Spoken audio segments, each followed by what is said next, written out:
This Saturday, Governor Jerry Brown of California signed a bill that will lead to the automatic registration of everybody to vote.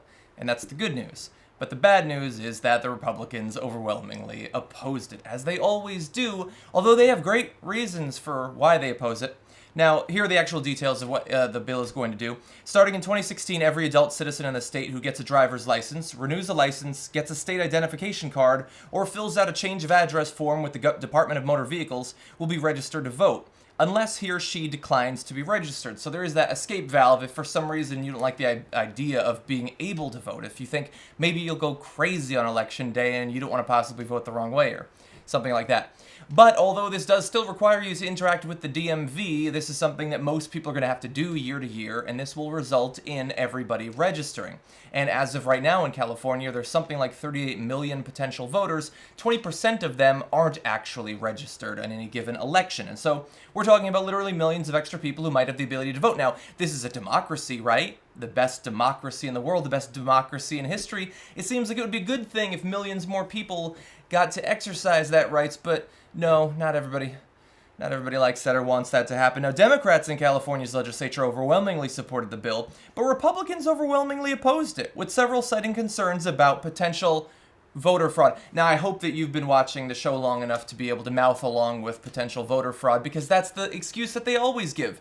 Anytime the policy is stop people from voting, make it harder for them to vote, more inconvenient to vote, more costly to vote, the explanation is always voter fraud. And the amazing thing about that explanation is that I can't think of any other causal relationship in the universe with less evidence that is required to actually believe it.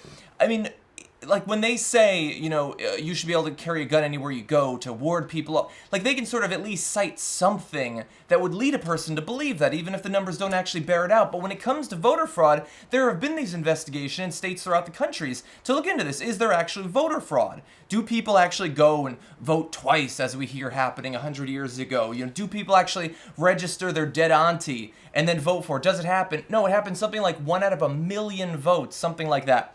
But that doesn't matter. Let's stop the regular people from voting. So they cited voter fraud, usually about potential registration of unauthorized immigrants. So you mix in a bit of xenophobia with your fear-mongering about voter fraud. But while California began issuing driver's licenses to unauthorized immigrants this year, these licenses are distinctively marked, and people with them would not be registered to vote automatically. And Oregon, the other state that actually has this automatic registration just recently, requires proof of citizenship for all driver's license applicants. So in Oregon as well, by the way, Democrats supporting it, Republicans opposing it, and for some reason, this isn't a scandal. For some reason, this wasn't headline news around the country for a week. Here's an opportunity for millions more people to vote. No, we're not actually in favor of that. Oh, why is that voter fraud? Is there any evidence of that? Well, no, not really. Okay, that should be headline news.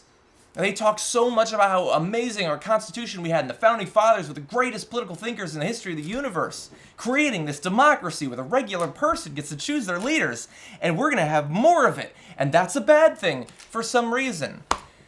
But they don't get asked these questions in debates or when they go on the Sunday talk shows. They don't actually have to do that, and that's why they get away with being able to be blatantly anti-democratic. And we understand why they're actually doing it. It doesn't have anything to do with fraud, as if they care about fraud in any area of life aside from voter fraud. It's simply the fact that they don't want more people to vote, because they think that the people who already find it inconvenient or impossible to vote are probably going to end up voting Democratic. And so they don't care about democracy, not if democracy would lead to them not winning. That's abundantly clear. Now, thankfully, at least in California and Oregon, there is going to be this automatic registration, but that's only 2 out of 50 states. And there are a hell of a lot of states that don't allow mail-in voting or online or mail-in registration, online registration. They cut off the registration a month before the election, as if there's any possible fucking reason to do that. No, these people are trying to steal elections. They're trying to make our democracy more of a sham than it already is. It can't be allowed. You gotta hype this up, try to get it passed in other states if possible, and protect it from the oncoming Republican onslaught in California and Oregon, because I know it's coming.